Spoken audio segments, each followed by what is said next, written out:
We are back. We are live. We are live. I love when we do live shows, man, because we can't correct these bad takes. We made it to the playoffs, Mike. We did, man. We did. And it felt good. It felt good. It felt good on Saturday. I will say Sunday. Sunday reminded me of some of the end of the season hoops where we early in the day see a Grizzlies team down 1 million pretty early. But Saturday was fun, man. Saturday was fun. 100%, man. We got the playoffs. We got some good matchups. We got the Minnesota. I'm gonna say the Minnesota. We got the Memphis Grizzlies against the Oklahoma City Thunder. We got the Orlando Magic versus the Boston Celtics, which you see on both our squads up together. Yep. We wanted this to happen. The Miami Heat versus the Cleveland Cavaliers. Golden State Warriors versus the Rockets. The Bucks versus the Pacers. The Clippers versus the Nuggets. The Pistons versus the Knicks. And the Wolves versus the Lakers. After these game ones, which is your favorite series so far? Man, it was some ugly stuff, but Houston and Golden State last night was fun. That felt like two different halves. What Houston did in the second half defensively, where they just were like, we're going to throw the longest dudes at you've ever seen in your life and just like muck it up. And I know, again, offensively, it was not a pretty game, but that I think like moving forward, how the coaches make their tweaks and two like great coaches in Steve Kerr and Ime, I think it's going to be pretty interesting. And if they can get, man, anything from the guards, I feel like Houston gets a W, right? I don't No? know. I don't think it's going to be easy, but I do got Warriors in 6. Yeah. I know that. I You're think off to a Houston good start. will. I think the Warriors are going to continue to be dominant, especially with playoff Jimmy, and we'll talk about him a little bit later. Mm. My series is the Clippers versus Nuggets. Yeah. I think that's going to be a very good first round that has the second round, third round feel. Just two teams that are rallying to put together a win, and obviously that was a very nail biter. Mhm. Where you live by Russ, you die by Russ, and we'll talk about him as well and what he has contributed. What I mean, to the Nuggets and the Clippers looking much better. Kawhi healthy, James Harden playing the type of basketball he wants to play, but still coming out with a loss in that game one, man. So I really want to talk about the topic of the day, Nico Harrison and the Mavs. He has some good quotables, you know what I mean? He said, when you have 20,000 people in a stadium chanting, "Fire Nico," you really feel it. I use the word awesome, but not in a positive way. I feel them. This was clearly one that's unpopular. And then also, I've done a really good job here. We had a lot of injuries. Next year, we'll be competing for a championship. How do you feel about this overall and how it's played out? The irony of this, the Dallas Mavericks was eliminated 77 days after the Luka Doncic trade. Oh, wow. Wow, I Yeah. did not know that. That's good. That's a good. Forget data analytics, baby. That's what I'm looking for right there. I honestly, I feel bad they keep putting him out in front of the media at this point. Like, I feel like we're just finding different ways for him to say stuff that then gets clipped and thrown out there. It's just like a no-win situation for him right now. I do think, like, I mean, I've been pretty outspoken from like our episodes that I disagreed with the direction that they went into, but I really do feel like it's hard to know what this team looks like because of how injured they were, Mhm. and I know there was like a piece that came out today too from Tim McMahon, who talking a little bit about the medical staff and how they were like getting their guys ready to play and some of the disconnect in there. I would like I'm hoping next season that we actually get a good sense of what this team looks like in this new roster. And I know they're not going to get Kyrie back for a little bit, but I don't know. Go back to the press conference. I just feel bad. Like, I don't know what the upside is of having these conversations at this point. Like, I don't know. Do you feel differently? I mean, I know some of those quotes stood out, but how are you feeling about it? I understand from a fan perspective. I think, sure, so-called summer. I don't want to hear it in September. I will say that. I don't want to hear it in October. I don't want to constantly revisit this thing. Yes, Luka will come back and play against the Mavs for the rest of his career. Right. But eventually we're gonna have to move on. You know what I mean? And sure, I understand fans aren't necessarily happy about it, but we got to move on eventually. And like you mentioned, they've been dealt a bad hand in a scenario of players being injury riddled. But necessarily, if the Mavericks would have made a playoff run. Are people still mad? You know what I mean? Like, is there a thing that you're solely attached to one player that much? You know what I mean? That it's Yeah. just that point. I don't know. Is it a lose-lose if the Lakers nor the Mavs win a title? Like, what are we truly directing on? I mean, as far as basing the pain of whatever it is. And I get it, the attachment and how Luka was a part of the community, and he shared that he cried, knowing that he didn't really want to go. And that's fine and dandy, but it's a business move. And although we're finding ourselves in a gray area where the owner's making it seem like, hey, I had nothing to do with this. This was all a Nico move, and it's playing the blame game. And in the business of having important jobs, you're going to find yourself not being liked. If you were my boss, Mike, and somebody above you and your pay grade said, you have to come in and say, Trey, I know we're friends, but I gotta fire you because this is coming from up top. And how could you fire me, dude? That's just not how it works. You feel me? So right. At the end of the day, you could say Nico's the person to fall on the sword. For sure. Fire Nico, whatever. He's going to be known as probably, pulling off one of the worst trades in their franchise history, maybe NBA history. You don't know. But at the end of the day, he still answers to somebody, and somebody felt like that was good, and nobody vetoed it. You know what I mean? He had the support of Jason Kidd, and he also had the support of the governor. So at the end of the day, they still were confident in moving in that deal. And then often, like obviously they had to deal with the injury. So I realistically, no one wins a title off a first trade. No, that's just not how it works. And fans are just gonna have to get over it eventually. Yeah. That's like such a tough sell. I mean, I agree with you. Like at some point, you got to move on. It's like such a tough sell for fans being like, hey, man, sorry they traded your franchise guy that you thought was going to be there for the next 20 years to get over it. I'm with you. I'm not giving a pass to billionaires. I guess I'm just not in that business. Like Patrick Dumont being like, I thought I didn't know. Well, shut up, man. Like you have to own that just as much. Granted, you won't be the guy that gets fired. Nico for sure will be the guy that gets fired. And then Jason Kidd after him. It's never going to be Dumont that gets fired. But you can't, come on, man. You can't, and that's such a rich white move. Just to sell them right under the bus, like immediately, just being like, oh, I had no idea. Well, then you need to do a better job. That's how leadership works. Like you have to have a better feel for the people running your team. Then you can't just be like, oh man, that's on Nico. But unfortunately, that is what will eventually happen. But I hope they do give them again. I hated the trade, but you got to give them at least a chance with the roster to see what this Mavericks team looks like. And, hopefully Kyrie's knee. Hypothetically, Mike, if you had the job and ownership came to you and said, trade Nico Doncic, trade Luka Doncic, are you resigning? No, but you know what I'm doing? I'm doing the PR campaign's going to start moving. All right, we're the Game of Thrones little fingers are going to start tweeting out, sending our birds out to Shams. Shams, get that tweet out, man. Oh, we're hearing from up top that the ownership's not sold on Luka. Like I'm trying to cover my bases the best I can. I don't think there's no covering though. No. You're still known as the general manager for sure that traded Luka Doncic. You're president of basketball operations as well. You don't get any clean hands. No.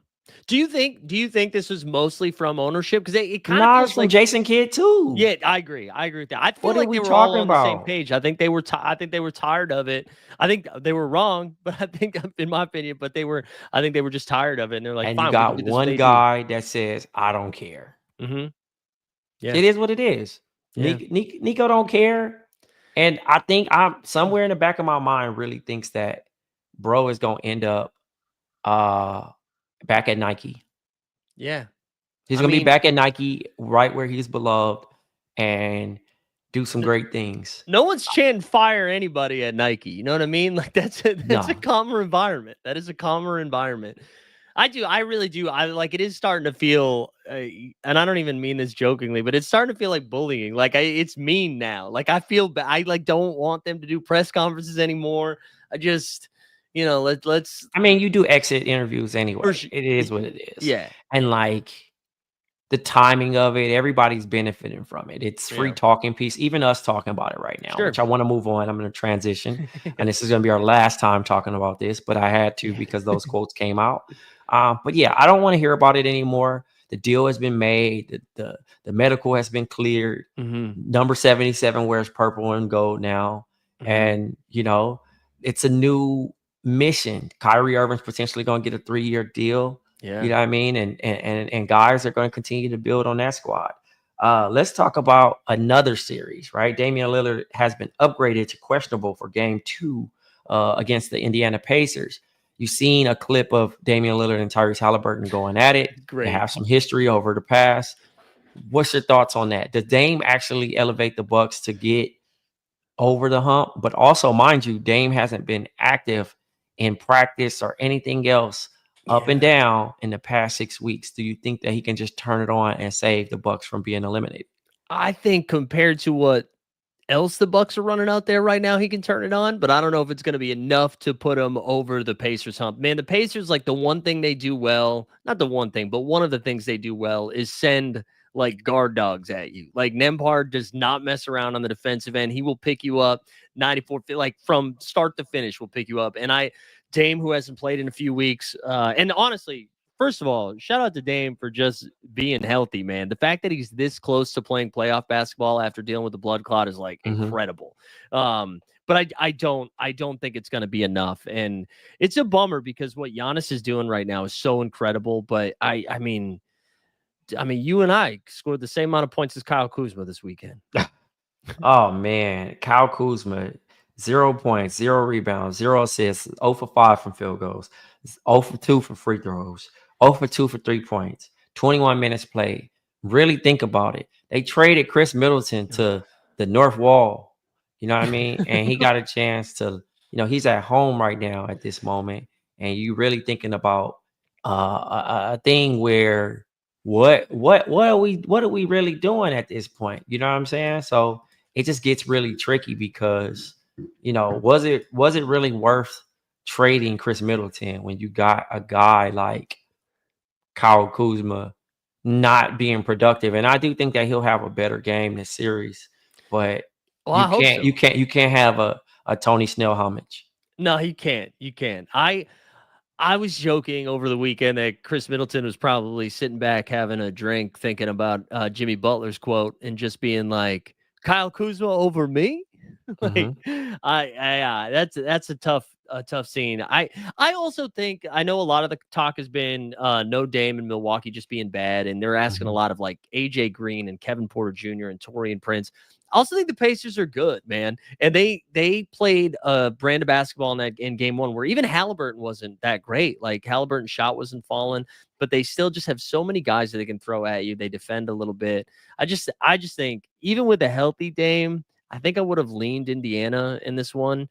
But I think Indiana's just trending up at the right time. You know what I mean? They figured it out. I think they were 18-3 the last 21. Yeah. So they are playing amazing basketball. And like you mentioned, Nembhard, like his best asset is that little power shove to the layup. Like don't let Tyrese Halliburton learn that because he won't be able to have nothing that separates those two. And he had a great first half. He did to get things going. And you know what I mean? Like obviously Giannis is doing what he's doing. And it kind of reminds me of that 2008, 2009 LeBron James season, the final season as a Cavalier before he went on to free agency to join the Miami Heat. Do you feel that this is Giannis's final years as a Milwaukee Buck?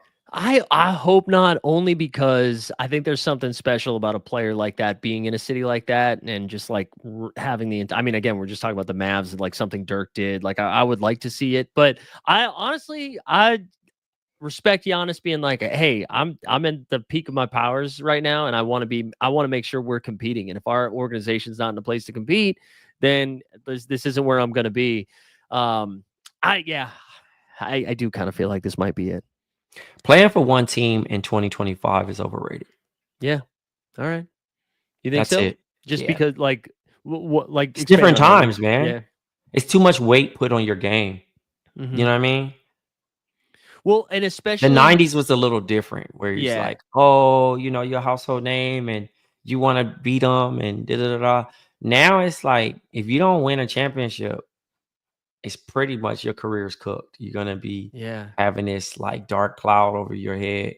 And it shouldn't be that way. You should be able to look at the game in a calmer way and just saying like, well, he's a killer, bro. He just didn't never have that team. You know what I mean? Yeah. Like I respect that as too, but like at this point, I don't see it. I just see guys teaming up and trying to get that ultimate goal. I'm hopeful that like Dame does return and that they're able to make this a little bit more competitive, and then maybe they can spin it in the offseason. But I mean, I'm pretty sure there's still bleeding picks from like the Drew Holiday day, Mhm.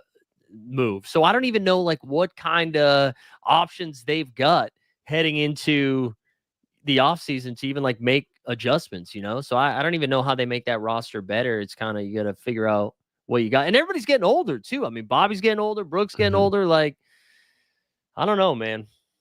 Speaking of getting better, man, what do the Grizzlies have to do after that blowout? I mean, Jesus. they lost by 50, and one quote that Ja Morant said is, "We'll never play like that again." And I hope not. I hope not. Like he debuted a new shoe that got overshadowed over that loss. It was so bad. And Oof. I think the Thunder are just tired of being disrespected. You know what I mean? I've seen so many different analysts and different people pick for the Thunder to not succeed. And they had a statement win, you know what I mean? Though Mhm. them and the Boston Celtics, you know what I mean, at the end of the day, they end up having with them being up 50, like Shea didn't play that much. Most of the starting five kind of staggered a little bit. Yeah. Yeah, Holmgren led them in scoring and rebounds, but at the end of the day, they didn't have to play much, man. They dominated, and I I mean, think they're going to continue to dominate. it almost was like the end of the regular season, right? Where we're like, oh, we get to rest our starters a little bit. Mhm. We'll wait till the second round to get pushed. I mean, I think Chet, like you said, he had 19 and 10, I think, in 19 minutes too. Like he did that. It was as efficient as it got, man. Yeah, I think you're right. I think there's a big part of it that's like OKC is tired of being disrespected. And they're like, hey, listen, man, we were historically one of the best teams in regular season history. Can you guys stop picking the Lakers over us? And so they did. They thumped them, man. Hartenstein too. Like I feel like we haven't seen that kind of Hartenstein game. That reminded me of New York Knicks Hartenstein, the way that he was getting into the lane and putting that little push Mhm. shot up there. Yeah, Memphis is cooked. I don't think there's like any sort of adjustments. I think Do they like this. win one game in a series? Nah, I think this is what happens. This is what happens when 8 seed plays a historically great 1 seed. And I hope they don't overreact too much because I do still think there's something there.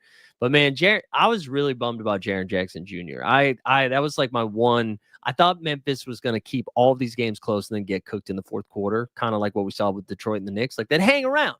And Mhm. they just from start to finish, Triple J like did nothing. And I thought that might have been their one advantage. Like maybe he could assert himself offensively against Chet and Hartenstein. But to be fair, you're down 30 like 9 minutes into the game. I don't know. It's hard to probably get up for anything at that point. Yeah, I mean, I don't see them winning. I don't see it 4-0, but I do see it in 5. Yeah. Maybe Memphis wakes up and gets a game or so, but the Thunder are really good. I see the Thunder going all the way to the Western Conference Finals and maybe beyond. Mm-hmm. They're loaded, man.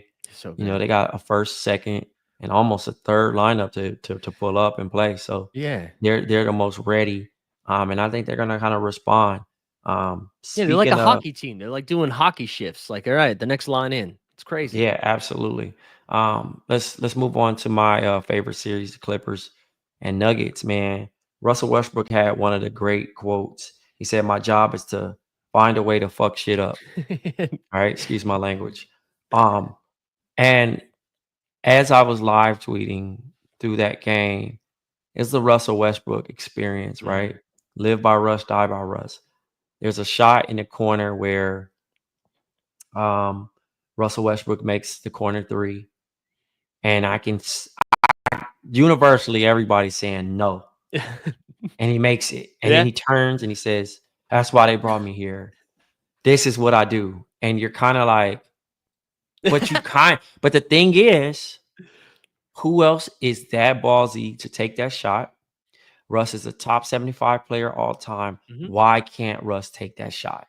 Well, listen, if you are an NBA player and you are being left that wide open, you absolutely have to take that shot. And And he's made that shot multiple times in his career. So why do we give Russ a bad time for taking that shot? I think it's not that shot. I think that shot he's going to take every time. I think it was at the end of regulation where they didn't get a shot off and he like threw it off Mhm. Harden's ass. There was another Yep. one where he like there was like 13 seconds left in the game, 10 seconds left on the He shot drives clock, for the layup and he instead of got it. holding the ball. And so like I love that quote so much. Like I'm here to fuck shit up, and he is because he's a He menace on literally the he offensive glass. literally fucks shit up. But when you really think about it, they don't win that ball game without him in the Oh, stretch. 100%. He makes Especially. the defensive play. He makes up for his mistake. Mhm. And yeah, he's been missing some fast break, full speed layups. But at the end of the day, he can get you a bucket. And he's best without the ball when he's cutting to the Yeah. basket and Jokic is finding him. But then also, he can make a shot when he's wide open. It may Yeah. not be the best shot, but it's going to go in. And that's the hats off you got to give to Russ and Well, how hard he plays. especially too, if you're comparing it to what Michael Porter Jr. did out there. Like, yeah, sure, Russ is gonna burn you a couple times, but I would rather be burned because the guy was busting his ass as hard as he Mhm. could versus the guy, which again, Jokic has made like 4 actual quotes in his entire NBA career. And for Mhm. the second that game's over, a game that they won, the quote against Michael Porter Jr. or about Michael Porter Jr. was basically like, if you can't get up for this game, you got to be playing a different sport. And so we got game 2 tonight. I'm Mhm. very interested in Michael Porter Jr.'s performance because yes, Denver got the game 1 win, but the Nuggets can't go on a serious playoff run without Michael Porter Jr. Like, I'm not saying Porter Jr. needs to be averaging 35 and 10, but he's got No. to be able to play 30 minutes a game. Yes, and he has to contribute more than 12 points For sure. For for them sure. to continue to play at a level that's expected Yeah. and what their star player demands.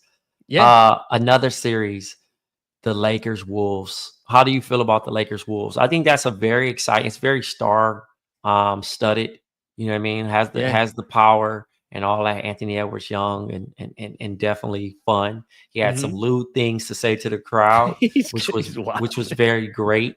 And then also him dropping Rui Hachimura and just hitting Luca with the Spider-Man meme. It was Um, excellent. It that was like, time was really great. you know what I love? It was that game 1 was about guys we've talked about a lot in Jaden McDaniels and Naz Reid. Our next man up or our player of the week's like those guys cooked. I think they went 9 for 12 combined for 3 in that game. And they were awesome. And that, I think, to me, that is going to be the difference. Like, if those guys are able to assert themselves, even Julius Randle too. Like, the Lakers are so proud about the fact that they like are small but not really, right? Like, they don't Mhm. have a real starting center, but everybody's kind of big. Minnesota made them look small. Yeah. And if that's going to continue, I think the Lakers are in trouble. And I thought the Lakers were going to win this series. I'm not like freaking out yet after the first game, but man, it's hard to root against Minnesota. They're so fun. Yeah, I mean, you also credit to the length of their wing players. You know what I mean? They make it Hmm. very difficult, but also um, Mike Conley had a pretty good game as well. Hmm. And usually people will talk about Rudy Gobert. He didn't play too much in the stretch. Naz Reid was really good for them. Awesome. You know what I mean? And I think that they're going to continue to, play the way they play. They get a chance to play the Lakers honest. Most Hmm. teams have to double team, and keeping Luka to 1 assist was very effective. You know what I mean? Hmm. Making him beat them, because you can live by that strategy, but you can't when other guys need to get it going, because that's how Luka usually cooks. He gets into that paint and he finds the right guy, and the right guy makes some shots. And with nobody truly double teaming and things of that nature, it just makes it even more better. So huge fan of what I mean the Wolves are doing, but I'm curious to see what JJ Redick is going to do Hmm. to make adjustments. He's a pretty good coach, and I'm pretty sure he hasn't gotten any sleep since that loss, because he wants to correct those things. Yeah, and I'll be curious too. Like, if it was this a vintage LeBron takes game 1 off to assess the situation. That used to be like his favorite thing to talk about. It's like game 1 is a feeler, and does he come out and does he assert himself a little bit more, or are we going to see like LeBron's? I don't even want to say his age is showing because he was still fine, but he wasn't LeBron. Like, he was it seemed like he was a little bit overwhelmed, at least on the offensive end. They're going to need him to play at a higher level if they're going to get through this round. Yeah, I don't know if it's solely on LeBron, but I do think that he'll be okay and find adjustments that he needs to, I think because so too. he continues to make impact on the floor and what he does. But I just think that Minnesota has tons of weapons, and as long as McDaniels and Nickeil Alexander-Walker are playing well, they're in a heap of trouble. And let Dante DiVincenzo didn't even shoot well. Nope. So the idea that if he gets it going, the Lakers really have no shot. They also went like 21 for 42 from three, I think, in that first game. So if Minnesota's going to shoot 50% from three, it's curtains. Yeah, I don't know necessarily if they shoot 50%, but they are known for making shots. It's very rare that they're going to go cold. But, Austin Reeves has to be better. A few other guys need to be better and contribute, or the Lakers have no shot. And I think the Wolves potentially may win this series in 6. But overall, I genuinely want this to go 7 as a fan of both teams. And just see them compete, especially, knowing that we have some of the last years of LeBron James and then also Luka Doncic in his first playoff series with the Dallas Mavericks. Yeah. I mean, not the Dallas Mavericks. Oh, yeah, man. The Los Angeles Lakers, man. You can see where I'm at right now. Tears. Man. So let's talk about Ty Jerome and his effectiveness and how he's playing. He's probably the most confident potential 6th man of the year. Yeah. And we'll talk about a couple NBA awards finalists, but Ty Jerome could do no wrong. He's playing, with the ultimate confidence, and I think that credits to Donovan Mitchell's leadership, getting guys, involved, the Evan Mobleys of the world, and the Ty Jeromes and Max Strus. I mean, you can go down the line of just thinking about guys that are just contributing so much to this team and how effective they are. It was good. We get to finally see the Cavalanche, right? Garland and Ty went nuts there late. Cavalanche, that's pretty good. Yeah, I don't think I can take credit for it. I definitely stole that from somebody. Okay. But I think it was because Ty put up 28, I think, and then you got 2 30 pieces maybe from Spida and Garland. Like the guards just absolutely cooked. My favorite moment of that game was when Ty Jerome was in the midst of the heater. They make a stop on the defensive end. The crowd is going nuts. And so you felt like this is the perfect heat check moment, right? Ty Jerome's going to pull up from somewhere. And I think it was Sam Merrill ended up taking a 3 and missing it. And you could feel like the crowd almost be like, come on, man. It was heat check time. Like you're going to let Ty Jerome take that. But yeah, they just overpowered Miami. They're going to be, I'm excited to see whoever they play in the second round. Cause I think I think people will finally start to put a little bit more respect on Cleveland's name if they run through the second round too. Cause I think everyone's still like they are with OKC, like kind of put kid gloves on for it. I think there's going to be 3 teams that get rest. You know what I mean? And be waiting on their opponent, which is a positive in some way. Also, I know we had mentioned playoff Ty Jerome making his debut, but what about playoff Jimmy Butler? This is why they acquired him. He's pretty solid, man. Super effective. He's scoring a basket. Obviously, I think he was trying to find his way in the regular season. They played exceptionally well, but like when Jimmy's, being aggressive on offense, and then that just frees up things for Steph Curry, where he's shooting the ball the way he's shooting. But again, the the post-game interviews have been Jimmy Butler and explaining how easy it is to play with a Steph Curry and how effective a Draymond Green is on defense and how both of those players are making him better. And I just feel like the Warriors are just too advanced for the Rockets. And Fred VanVleet and Jalen Green had a terrible game. They're going to have to recover from that. Yeah, I mean, it's funny. I feel like these teams are the polar opposite in the sense that they have like Jimmy Butler and Steph, the stars of the team, doing most of the offensive work, but the role players weren't doing a ton in that game. I know Moses Moody hit a big corner 3 in the 4th. But Houston's like the exact opposite, right? It's like all role players almost. Like everybody's kind of gritting and grinding through the game, but nobody's in takeover mode. Yeah, I actually thought Houston's defense was going to overwhelm them a little bit, and they did at times. But I think you're right. I think Jimmy is just the perfect addition at the perfect time for Steph Curry. I mean, nobody's happier than Steph right now to have Steph go to the bench and not worry about the opposing team going on like a 14-4 run because Jimmy's going to slow the game down. He's going to get to the line. He's going to make the right play. So yeah, I'm already regretting my pick on that one just because I don't think Houston's going to be able to score in the half court. And Jimmy, man, and then Steph, dude, the Steph threes were nuts. Like they were playing great defense. I mean, you can't defend that. No, he hit like a curveball. There was like falling out of bounds. It came in on like an angle. It's just he's insane, man. And you think you'd get used to it by now, and he goes on these heaters, and it's one of the best things to watch in the game. I mean, I know it's high praise for the Thompson twins going into the playoffs or whatnot, but they're going to have to be a little bit better as well. Yeah. And again, he's all right, you know what I mean, to the point of that's a tough assignment. You know what I mean? Steph's gonna make what he's gonna make, but overall, I just think that it's just, it's gonna be tough. And this is the first time, honestly, the Warriors have received a whistle like they've had because of Jimmy Butler's presence. Right. They were never a free throw team. Yeah, you're right. You're right. I'm hopeful Houston takes game 2 just to like push them a little bit. I would like to see that, but I mean it's curtains if they don't take game 2. If they go back to the Bay Area up 2-0, that's game over. And again, that offense looked funky outside of Sengun. It didn't feel. No one seemed like they were excited to get that ball up. Nope. I mean, Fred VanVleet was 3 for 15 before making his last shot.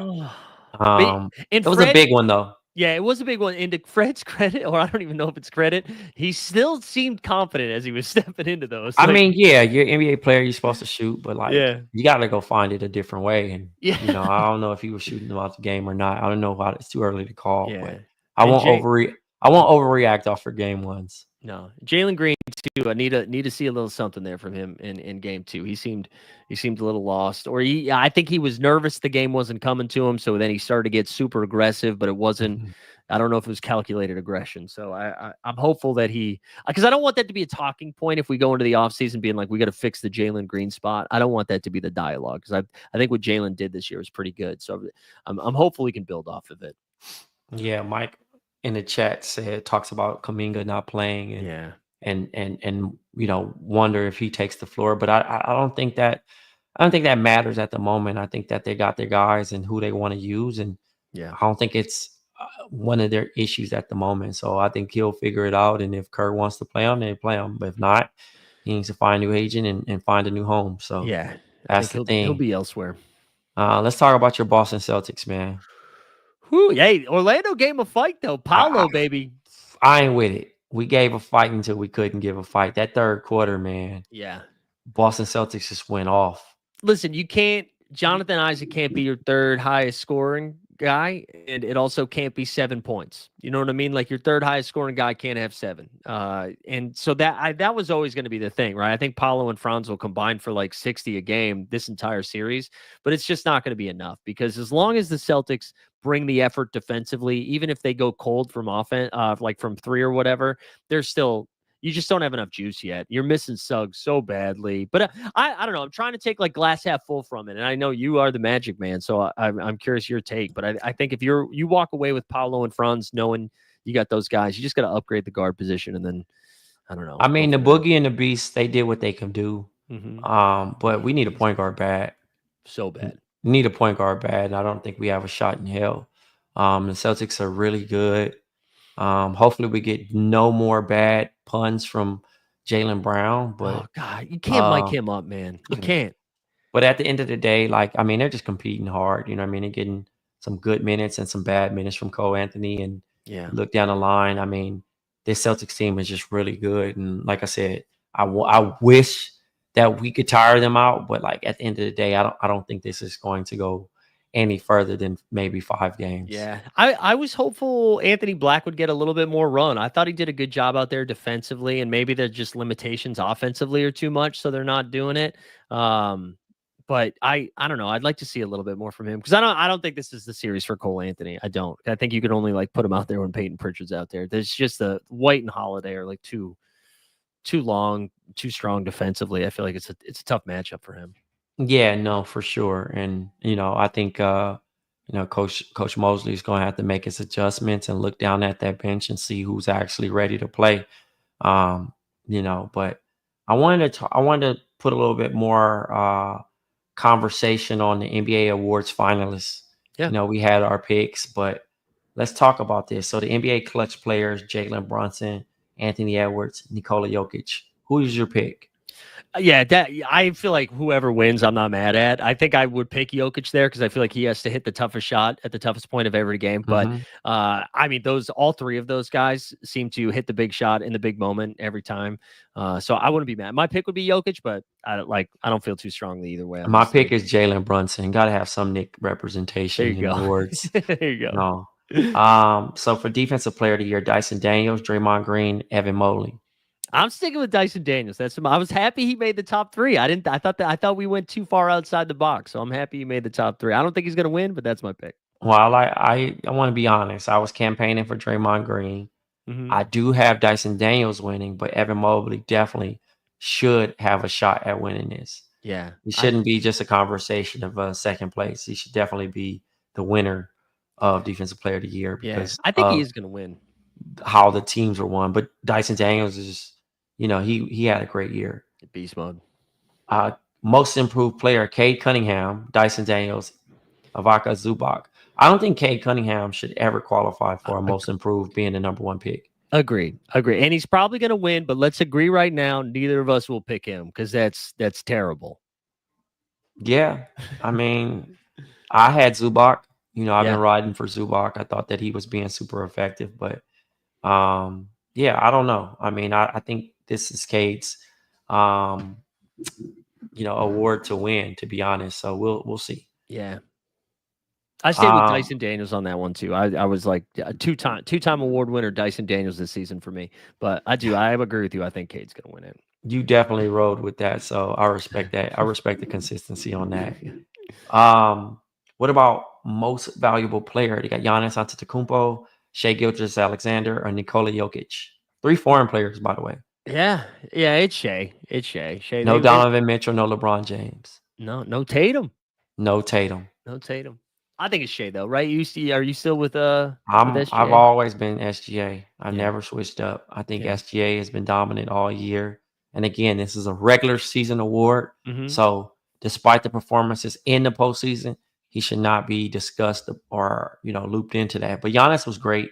Awesome. In the fourth quarter of the season.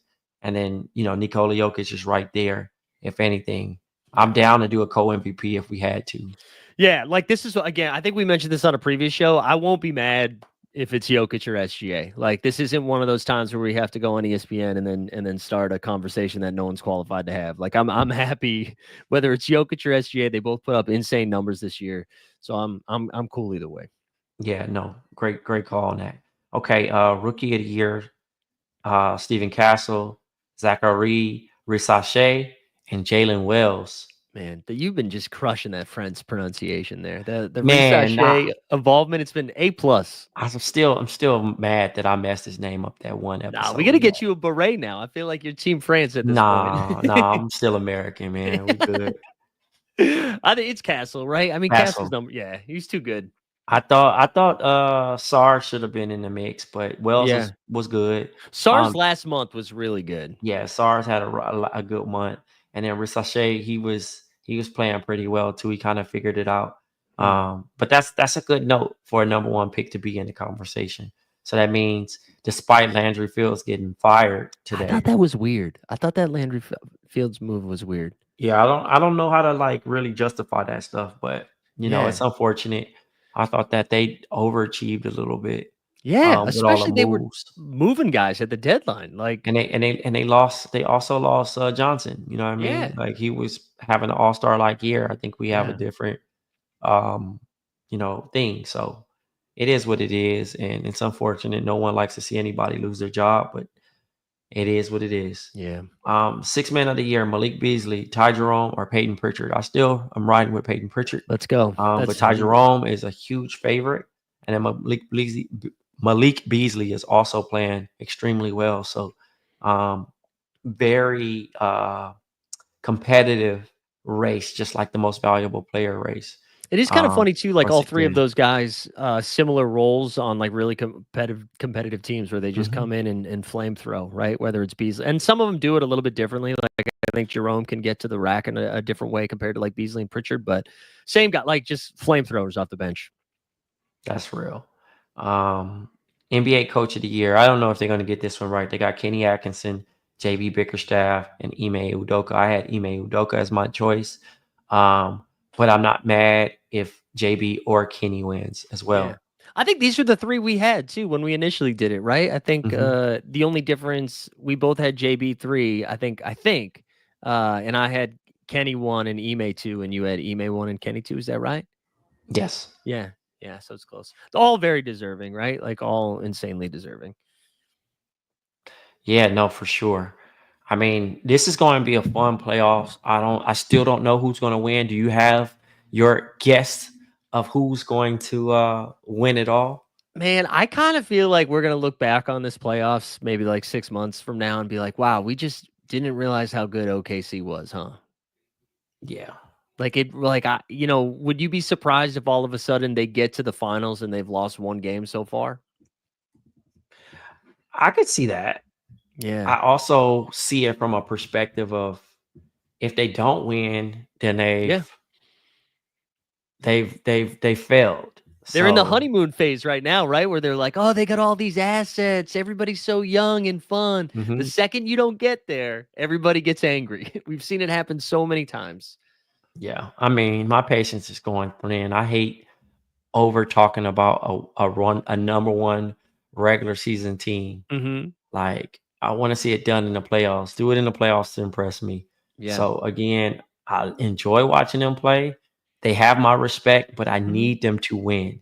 Yeah. I need them to win. Like if they can win, then I'm not talking about them anymore. I'm just going to support them and they have a chance to repeat and do those other things. But Do the you, Celtics are still the Celtics, so I was just we'll gonna see. say, do you think there's any chance we see anybody besides the Celtics or the Cavs come out of the East?